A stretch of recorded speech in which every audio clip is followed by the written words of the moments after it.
Welcome to EPG Pathsala. I am Amya Kumar Das, associated with the Department of Sociology, Tezpur University. Today, in this session, we are going to discuss global modernity as developed by Arif Dirlik. It is a part of contemporary social theory. Arif Dirlik is a Turkish historian who has specialized on the 20th century history of China. He left Turkey and went to United States of America to pursue physics. But during that time, because of the Chinese Revolution and Vietnamese Revolution, he was influenced by this movement and left physics to study and pursue history at the University of Rochester. Dirlik has various interest in the history of this South, and he is a prolific writer. He says that global modernity is the contradiction of capitalist modernity. In a sense, it tries to universalize itself. Globalization is not unification so much as the fragmentation of modernity. It is a really new phase, and he thinks that it has to do with the globalization of capital. Postmodernity and post-coloniality, these are two aspects of this global modernity. Dirlik tries to say that modernity, capitalism, and power in a post-colonial discourse because an issue of cultural studies rather than that of political economy. It is important to note that Dirlik uses the resources of history to understand the global transformation, since it will avoid ideological and metaphysical resolutions and alternatives. What is global modernity? Global modernity is a product of globalization rather than its harbinger, and it bears upon it the contradiction of history as produced it both as the realization of that history and its negation. The most crucial issue being its relationship to the colonial past. Globalization may be viewed as the process whereby modernity, capitalist modernity, has gone global, universalizing not only the material and ideological practices but also the contradictions of modernity, including the very negations of its claims to universality. Global modernity may promise liberation from the past globally, including from the past of modernity itself, but it also bears the stamp of the colonial, economically, politically, socially, culturally, perpetuating the past inequalities while adding to them new one of its own. Global modernity, what Dirlik talks about, is the contradiction of this globalization, where it creates its own contradiction in the global level. That is what he talks and discusses throughout his concepts on global modernity. Dirlik provides a critical discussion on the contemporary perspective of modernity, and it can be used as a background to understand his concept of global modernity. Discussion on multiple modernities alert us about how modernity is formed. These discussions attempt to sensitize the European factor in not only making it a dominant form but also how European terrain made it dynamic, especially in fleshing out the capitalist form of modernity that was a result of particular European conditions. Dirlik notices a contradiction in the recent present state of capitalist modernity. He indicates that capitalist modernity is at its zenith. However, it has also produced revisionist ideas of modernity, cultural claims to alternate modernities. Globalization of modernity. Dirlik maps the shift of discourse from modernization to globalization in his book Global Modernity. He disaggregates the term global modernity to demonstrate what he means by the term global and modernity. In his introductory remarks, he refrains from defining globalization. However, he uses it as both paradigm and discourse to describe the historical processes of global movement of people, ideas, technologies, and products. It used it as a trope to capture the contemporary socio-political and economic imaginaries. Modernity in global modernity refers to the modernization process which emerged in the European context. The condition of global modernity in recognizing alternative claims to modernity, which is not to be confused with the alternative modernities, implies some measure of equality among the nation states. It might suggest, therefore, that unlike in an earlier era of colonialism or neo-colonialism, nations should be able to attend to demarginalizing the marginalized in order to achieve their goals of integration, development, and social coherence. Global modernity, moreover, has witnessed the recovery of the continued legitimacy, relevance, and prestige of national and civilizational tradition that has been discredited earlier under conditions of Eurocentric modernity. Here, it is suggested that various peripheral places, various marginal places which were subject to various kinds of marginalization, discrimination, and exploitation, they should try to come up to an equal level to achieve the development which is ushered by this modernization process. Dirlik constructs his concepts of global modernity in following ways: to capture the present reality that is not only a developed form of the past but also breaks from it due to differences in the claims of modernity and its future. It is understood as a singular term signifying the presence of global commonalities. It is also an attempt to overcome the teleological assumptions of globalization process. Globalization is seen from the perspective of colonial past, colonial modernity, rather than seeing colonialism as a phase of globalization. The features of global modernity that can be used to distinguish it from earlier forms of modernity and globalization are: global modernity is the resting place of globalization.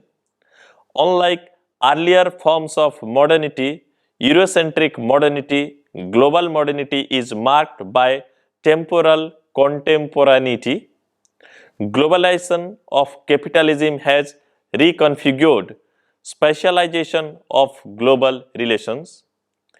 Groups of people across nation states are being left out of the global economy and global modernity tries to capture it.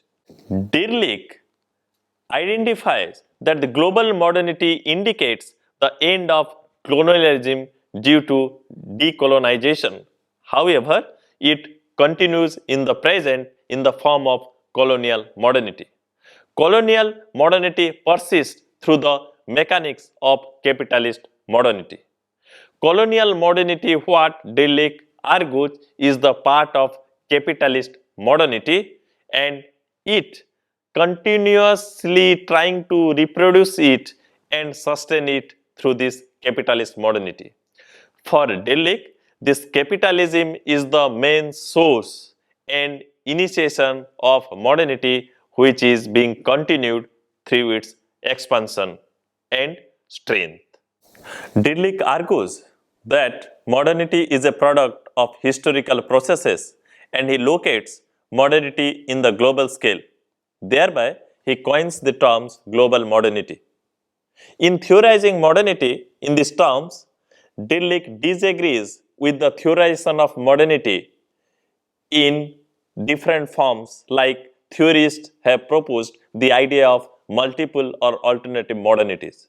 He says modernity is started and produced in the European context.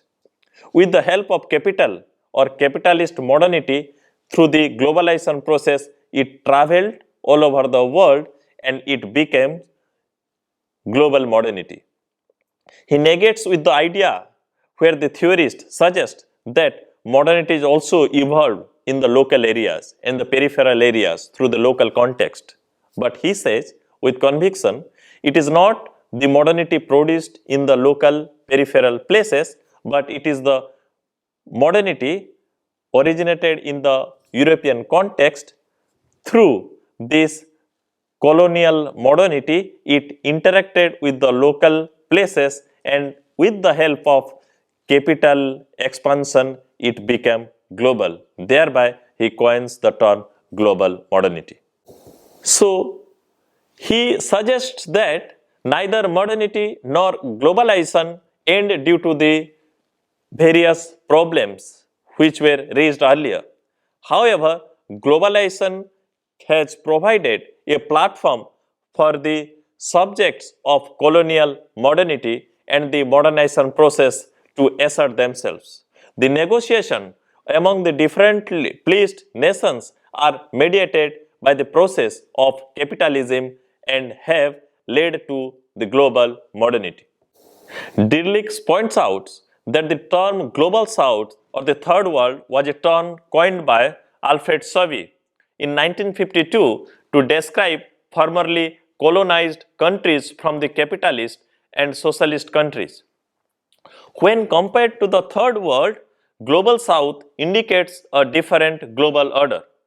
The Third World, as suggested earlier, was used to refer to those countries that are neither capitalist nor socialist in its orientation and had a choice between these two alternatives.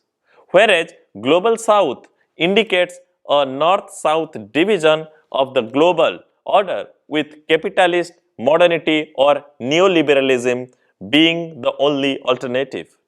Those two terms therefore indicate a shift in the global relations of capitalism and domination. Global capitalist processes, especially globalization, has accelerated interconnection of many nation states and countries. Even though the global order of domination is still under the control of the West, in the context of globalization and capital flow from one region to another, even countries and places in the southern world have flourished. And at the same time, in the northern world, we have seen places which are not that rich. In this opportunity of globalization and capital flow, we can see that place like China, where Arif Dirlik, he focuses his interest and gives the example of how, without losing its national interest, China or the Chinese model could flourish and create development for itself. Basically, in these processes of global modernity or globalization process, he tries to link up that issue to this capital modernity or capitalist modernity, where he mentions all the issues and he negates the idea of multiple modernities or alternate modernities. His main focus is on the how the way Eurocentric modernity became local, not in terms of local form of modernity, but when it interacted with the local context and took a form of modernity. But his main argument is there, in essence, this modernity is Eurocentric. We do not have multiple forms of modernity or alternative modernities. Because the advent of this capital or new capital, or we can say neoliberalism, how these places or countries even in peripheral region could prosper with the help of the capital, and they could show to the whole world that with the help of capital, with the help of linkages, with the help of globalization process, without hampering its national interest, how a country can prosper. To sum up this whole idea of global modernity, Arif Dirlik at the same time critical about the whole idea of Eurocentric modernity, but at the same time he suggests that we are not yet ready, or we have not come out of the larger framework of modernity, which is essentially European, but we, whatever kind of modernities we see, these are linked to the basic idea of modernity, which is originated from the Europe.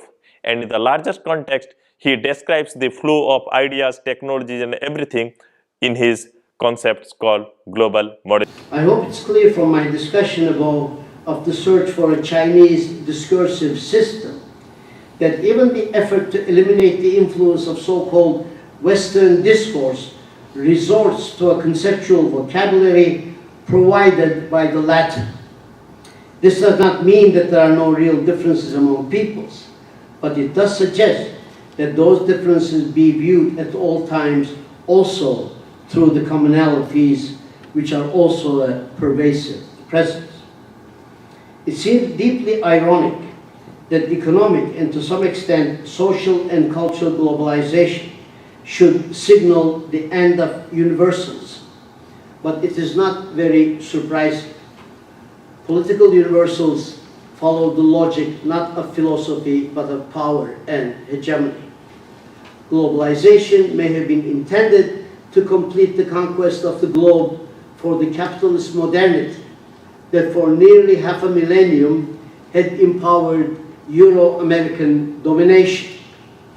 Capitalist modernity has emerged victorious, but contrary to expectations, rather than buttress the existing centers of hegemony, its benefits have gone mostly to challengers who now make their own claims on global power and hegemony. In the process, denying the universality of value and knowledge claims that for 2 centuries have denied recognition to their intellectual and cultural inheritances. The denial of universality is at bottom little more than the denial of Euro-American hegemony in search of intellectual and ethical sovereignty, with the exception of the PRC, I think, whose aspirations suggest not just a defense of nationalism, but alternative global designs.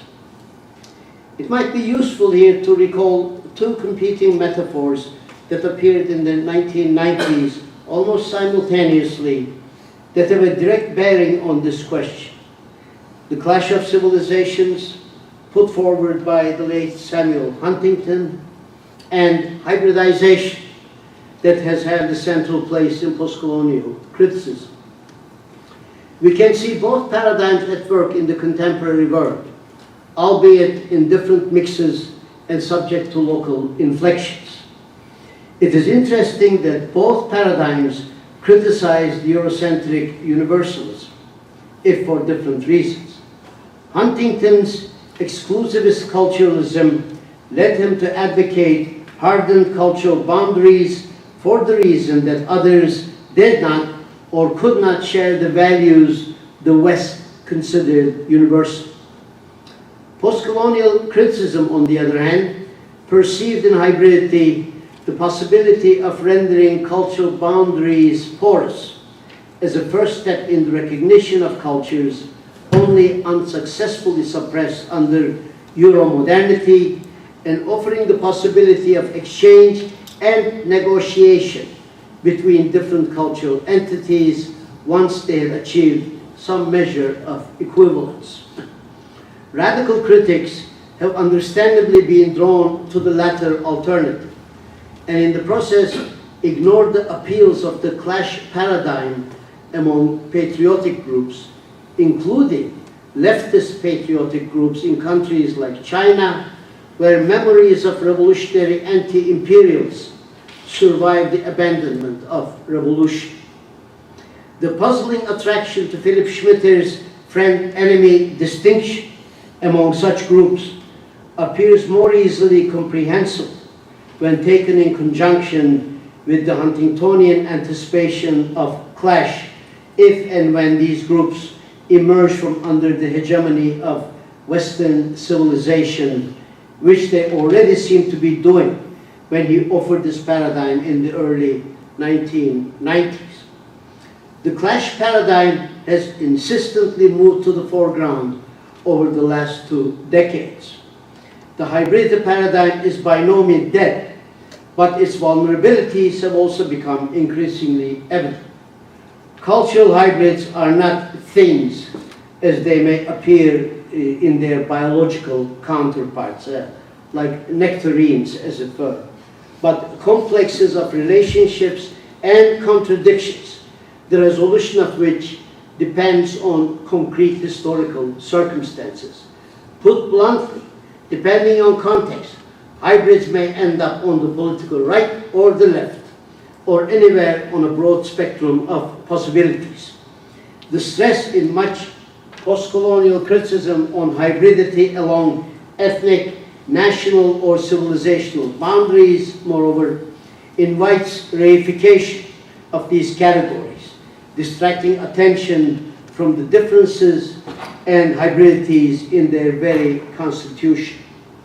In a global environment of counter-revolutionary shift to the right, combined with nostalgia for lost imperial greatness, pressures to exclusionary culturalism along these boundaries are quite powerful, despite intensifying transnationalism propelled by a globalizing capitalism.